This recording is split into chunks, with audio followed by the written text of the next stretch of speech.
dia 26 de dezembro de 1991 marcou a dissolução final e oficial da União das Repúblicas Socialistas Soviéticas, e diante da dramática cena da bandeira vermelha sendo retirada dos telhados do Kremlin, outra imensa crise começou a se desenhar. Algumas das agora independentes ex-repúblicas soviéticas haviam nascido com um vasto arsenal nuclear sob seu controle, parte das 30.000 ogivas que a União Soviética mantinha em seus estoques quando foi repentinamente dissolvida. Moscou havia montado na Bielorrússia, Ucrânia e Cazaquistão uma vasta infraestrutura para o armazenamento e emprego de armas nucleares, e agora, no começo de 1992, o presidente russo Boris Yeltsin estava decidido a conseguir de volta todas essas armas. Desta forma, em 23 de maio de 1992, na capital portuguesa, foi assinado o Protocolo de Lisboa, que dispunha sobre a entrega de todo o arsenal nuclear bielorrusso, ucraniano e cazaque à Rússia,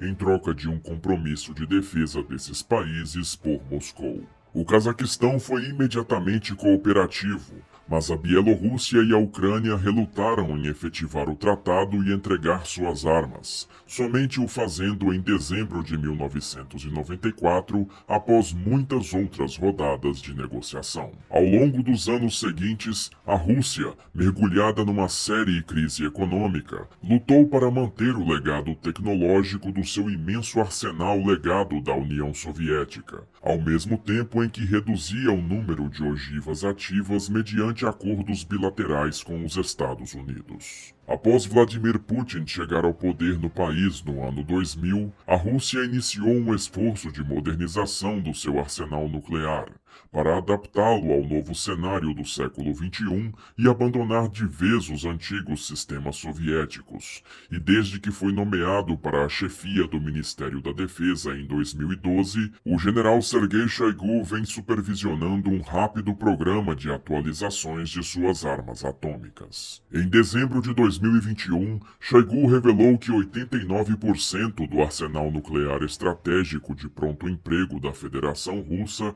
já era constituído de sistemas modernos, número que excedia as expectativas do próprio governo para aquele ano, e Putin disse: "Para nós é absolutamente inaceitável permanecer inertes. O passo de mudança em todas as áreas críticas que compõem as Forças Armadas é absurdamente rápido atualmente. Não é nem como a Fórmula 1, acontece em velocidade supersônica. Se você parar por um segundo, fica para trás instantaneamente." O arsenal nuclear russo no começo de 2022 se divide em ogivas estratégicas para uso contra grandes alvos inimigos na retaguarda, como centros industriais e políticos, e ogivas táticas, de menor poder de destruição, desenhadas para uso em campo de batalha contra alvos militares, num total combinado de 4.477 armas, de acordo com o Dr. Hans Christensen, diretor do Programa de Informações Nucleares da Federação Americana de Cientistas. Entretanto, o arsenal de pronto emprego, aquele que se encontra armado em mísseis balísticos terrestres e marítimos, bem como nos paióis das unidades de aviação de bombardeio, consiste apenas de ogivas estratégicas, num total de 1.588 armas, assim distribuídas. 812 ogivas em mísseis balísticos intercontinentais baseados em terra, 576 em mísseis balísticos disparados por submarinos e 200 ogivas à disposição das bases de aviação de bombardeio estratégico, integrando um conceito conhecido como tríade nuclear. Pensando em reduzir ao máximo a possibilidade de que um inimigo possa destruir com o conceito de tríade nuclear, que preconiza o uso de um tripé de forças que amplia vastamente as chances de realização de um contra-ataque atômico. Extremamente custosa para ser mantida, a tríade nuclear é uma capacidade hoje detida apenas por 5 nações: os Estados Unidos, China, Índia, França e Rússia. Esses países são capazes de lançar ataques nucleares a partir de terra, mar e ar, seguindo uma fórmula iniciada pelos bombardeiros estratégicos. Aeronaves de grande autonomia e capacidade de carga bélica, os bombardeiros nucleares são a primeira perna da tríade.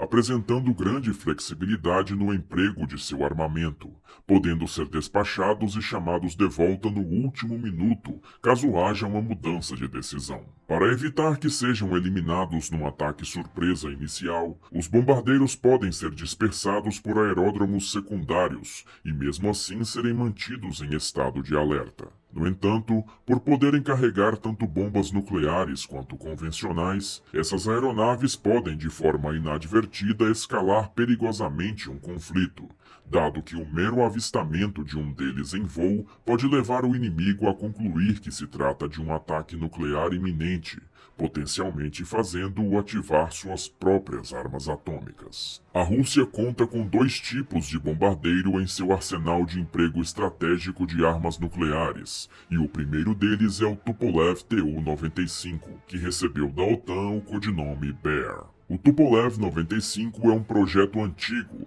tendo voado pela primeira vez em 1952, e é propelido por 4 motores Kuznetsov NK-12 de 15.000 cavalos, com hélices contrarrotativas, e hoje é a única aeronave de bombardeio ainda operacional no mundo todo com esse tipo de propulsão. Tendo entrado em serviço em 1956 e permanecido em produção até 1993, o Tu-95 deve continuar servindo a Rússia até 2040 e pode carregar até 15 toneladas de carga bélica. Foi um desses aviões que lançou a mais poderosa arma nuclear já detonada até hoje, a Tsar Bomba, um dispositivo de 50 megatons detonado no extremo norte da Rússia em 30 de outubro de 1961. Atualmente, 55 deles permanecem operacionais, podendo lançar mísseis de cruzeiro com ogivas nucleares de 200 quilotons. O outro vetor estratégico da arma de bombardeio russa é o Tupolev Tu-160,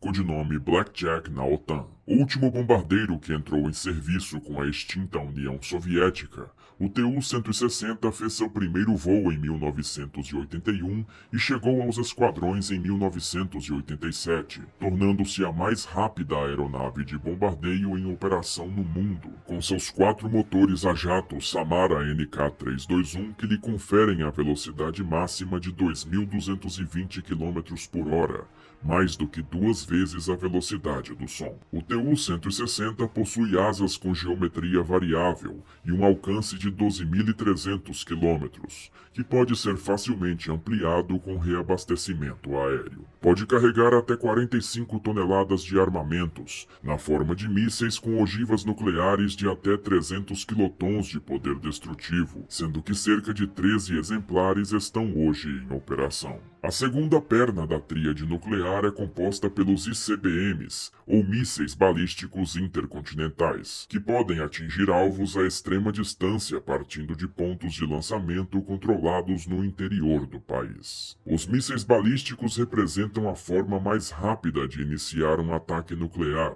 e embora sejam vulneráveis a ataques inimigos ainda em solo, são extremamente difíceis de serem interceptados no ar. Lançados de plataformas fixas subterrâneas conhecidas como silos, bem como por plataformas móveis rodoviárias, os ICBMs são disparados verticalmente e sobem até atingir a estratosfera, iniciando uma trajetória parabólica que os insere na direção do seu alvo. Cada míssil pode carregar diversas ogivas, que iniciam a reentrada atmosférica em direção ao alvo encapsuladas em MIRVs, ou veículos de reentrada múltiplos e independentes, fazendo com que apenas um ICBM possa potencialmente destruir sozinho todos os alvos de importância de uma nação. A Rússia conta atualmente com 5 principais sistemas de lançamento de armas nucleares nesta modalidade, sendo o primeiro e mais antigo deles o míssil R-36, conhecido pela OTAN como SS-18 Satan.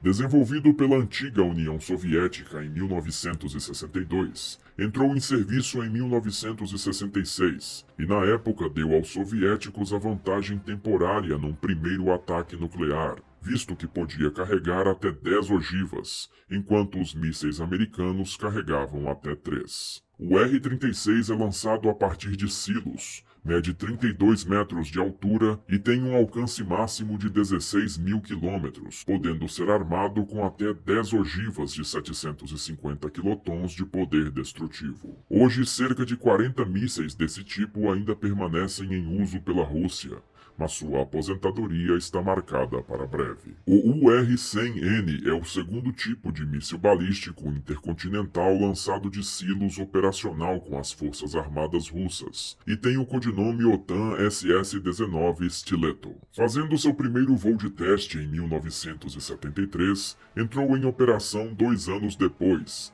sendo propelido por combustível líquido, o que demanda um tempo de preparação de lançamento de 25 minutos. Mede 27 metros de altura e pode carregar até 6 ogivas independentes com 400 quilotons de poder destrutivo, apresentando um alcance máximo de 10.000 quilômetros. Atualmente, estima-se que apenas 6 desses sistemas, todos da versão mais moderna conhecida como Avangard, ainda estejam operacionais. Abrindo a seção de lançadores móveis está o RT-2PM Topol, conhecido pela OTAN como SS-25 Sikol, um sistema soviético que entrou em operação em 1985.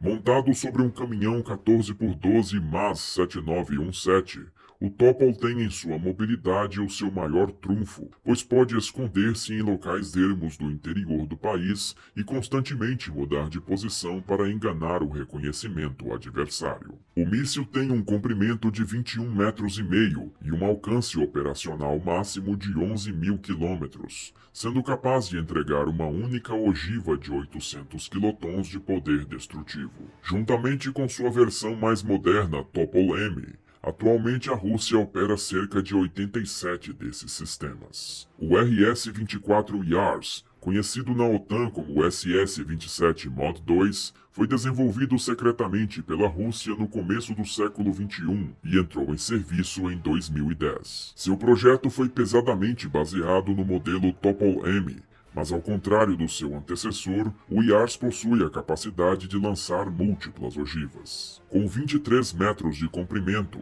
o míssil tem um alcance operacional de até 12.000 quilômetros, e o número máximo de ogivas que pode carregar ainda é um mistério, com analistas apontando um mínimo de 3 até um máximo de 6 ogivas, com poder destrutivo máximo de 500 quilotons. Existe também uma versão do Yars operada em silos, e no total a Rússia possui atualmente 173 desses sistemas em operação. Por fim, o país está em fase final de desenvolvimento do RS-28 Sarmat, conhecido como SSX-29 pela OTAN. O primeiro voo deste míssil está previsto para 2022 e deverá apresentar a impressionante capacidade de carregar até 15 ogivas independentes, podendo entregá-las até uma distância máxima de 18.000 quilômetros. A terceira e última perna da tríade nuclear é a dos SLBMs, ou mísseis balísticos lançados por submarino.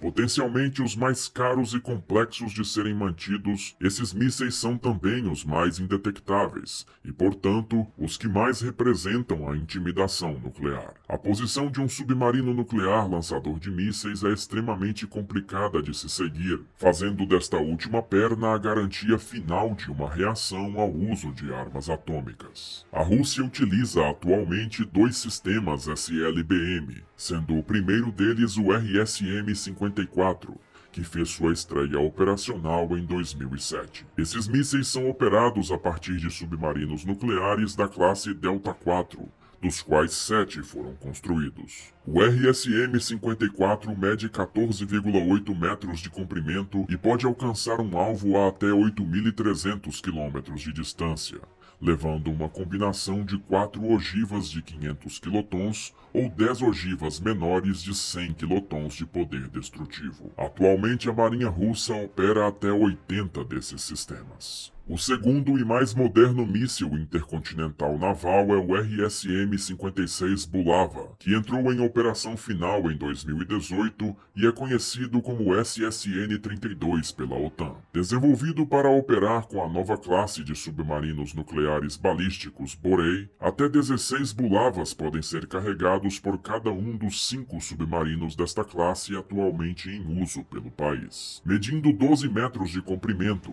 o míssil tem um alcance máximo de 9.000 quilômetros, levando até 10 ogivas independentes com 150 quilotons de capacidade destrutiva, e até 80 deles se encontram atualmente no arsenal da Federação Russa. Além de todos esses sistemas de nível estratégico, a Rússia ainda dispõe de numerosos sistemas de emprego tático de armas nucleares em reserva, que podem a qualquer momento serem colocados em estado operacional. Somados a mais 1.500 ogivas obsoletas que aguardam desmonte, o arsenal nuclear russo alcança o incrível número de 5.977 ogivas, fazendo dele o maior arsenal nuclear de todo o planeta.